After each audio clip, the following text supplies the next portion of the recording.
Can lifting up team culture in your company really lift profits? That's what we wanted to help with. That's what this short talk is about. And yes, it can. Yes, it does.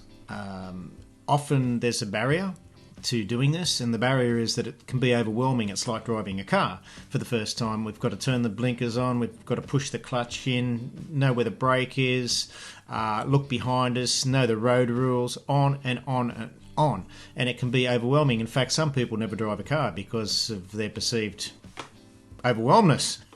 It's the same with developing a team culture. Unfortunately, a lot of us have grown up in cultures that are dictated by rulers and not been given a lot of value or acknowledgement.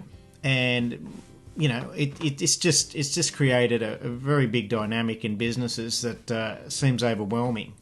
But it doesn't have to be overwhelming when you've got someone alongside you that can show you how to do this. It's easier than going to university for 5 years and then trying to actually actuate it yourself. Find someone that you can really trust that knows how to do this. It's good values and help you to do this much faster and much easier. So what drives a company is the people. I mean, we've all got profit to make for sure. And it's going to come from the services, the products, the things that we do. And ultimately, it's all driven by people, true? So even decisions. I know we asked one of the best chess players in the world, what's their secret? How do they make, or how do they become the best chess player? Well, it's not about making all the right moves. I thought it would have been, but it's not. It's actually about making the least amount of wrong moves. So if we're having a business that the team culture is just going around and around, it's been the same since the beginning, then, it's like the Albert Einstein thing that expecting change without doing something different is just madness. So it does start with an idea. So what idea could you have to create in your mind that would cause you enough pain, I guess, to stay where you are compared to the pleasure of learning something and implementing that into your company? Now, your company could be, 5 people, or it could be 5,000 people. The dynamics will be the same, but it needs to go through the leadership first. The leaders are the ones that will flow down and flow along into all the other people in the business. Stats, unfortunately, do not show good things, particularly in Australia here, where we're doing most of our work. It's disastrous. As Engineers Australia is a good dynamics in Medicare, and engineers say that around $70 billion of costs are incurred due to disengaged workers in Australia, and that's a lot of money.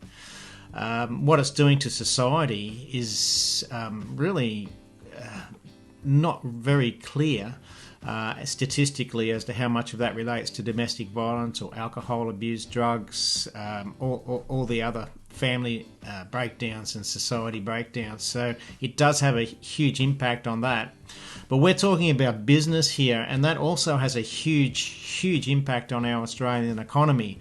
Small, medium enterprises are the backbone of our future. They truly are, and that's why we're helping. Part of the reason why we're helping society is a huge driver for us. We know we've been there, we own businesses, we've been employed, we've seen it from all spectrums. So the stats are showing things like engaged people, 24%, right? That's it. Non-engaged, around 60%, and actively disengaged, around 16 or so percent. That means people that are trying to sabotage your business. That's terrible. The non-engaged are just turning up for work, so they're not being really productive and not thinking, they're not bought into your business at all. So the leadership management style is where it starts to change. Now, if we can learn how to drive this management style into our business, then it'll take a little while. But once we've learnt it, what's that going to mean to your whole company growth, your profit growth, your people growth, and their well-being, your well-being, lifestyle? It's going to mean all the world. And it is possible.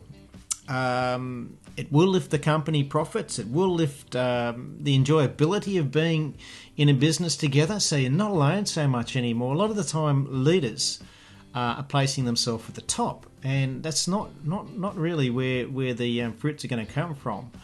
It's going to come from what we all do together. And to do that, we're going to encourage, we're going to motivate, we're going to be alongside people to help them to get to where they want to go in their personal life, join to our business mission. And why we should all do that together is the reason we all need to find that will motivate and encourage us to learn how to actually get this team culture coming into our company. And that's a good thing. I hope that helps.